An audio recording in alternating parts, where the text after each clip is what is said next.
हाँ सर जाइए सर।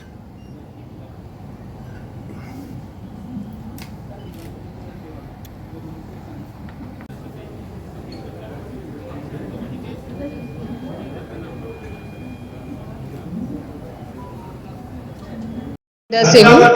और आज यहाँ पे रिपोर्ट लॉन्च कर रहे हैं हम दो रिसर्च की, एक gridlock to green mobility और दूसरा बिहार ईवी पॉलिसी का एनालिसिस।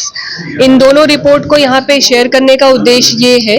कि बिहार की जो ट्रांसपोर्ट व्यवस्था है और उसमें जो कमियां हम देख पा रहे हैं, बिहार पुनर्निर्माण के अपने उस दौर में है जहां पे बहुत सारे इंफ्रास्ट्रक्चर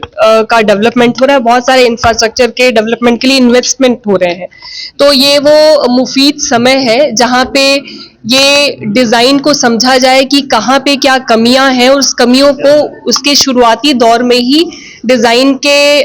भीतर ले आया जाए, ताकि जो भी प्लानिंग हो सके वो इंक्लूसिव हो सके, समावेशी हो सके और सस्टेनेबल हो सके।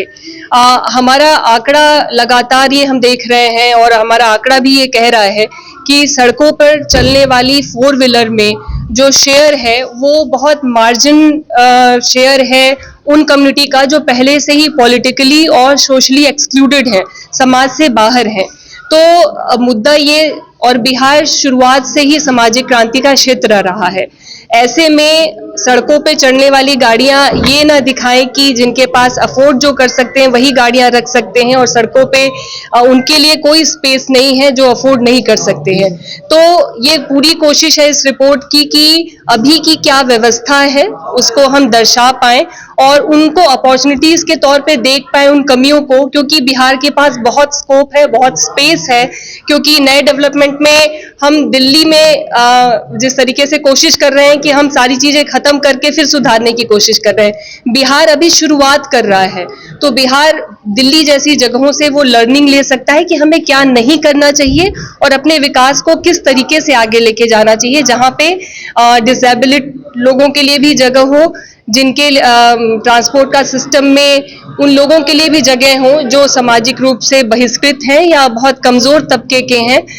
उन सभी के नजरिए से ट्रांसपोर्ट की व्यवस्था हो, क्लीनर फ्यूल हो, ताकि स्वास्थ्य की जो समस्याएं हैं वो भी हम दूर कर पाए। क्योंकि अगर हम ट्रांसपोर्ट में को कनेक्ट नहीं कर पाते हैं, स्वास्थ्य से हम ट्रांसपोर्ट को कनेक्ट नहीं कर पाते हैं, पर्यावरण से, तो कहीं ना कहीं हम इन पूरे मुद्दों को जीडीपी से भी कनेक्ट नहीं कर पाते हैं, जिनको वो काफी प्रभावित करता है।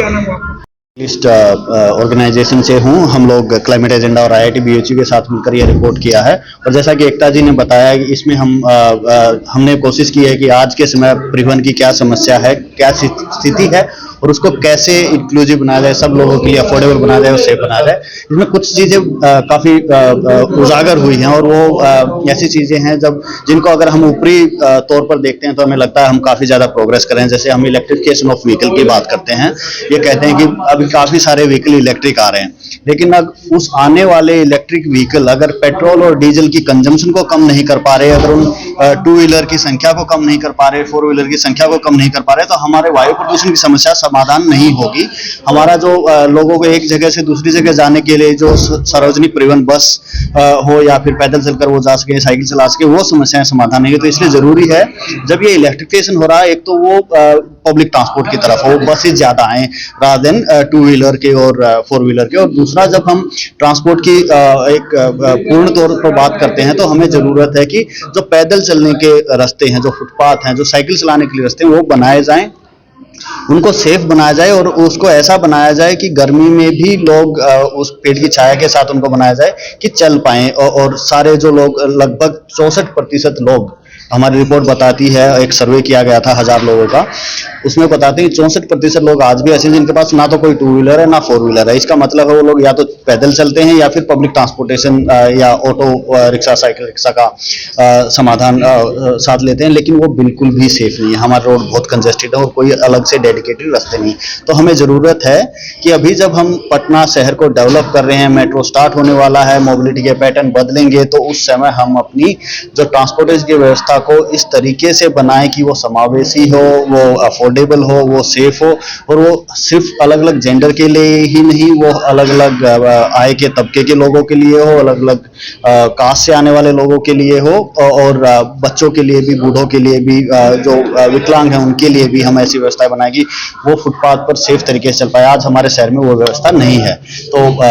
काफी उम्मीद है कि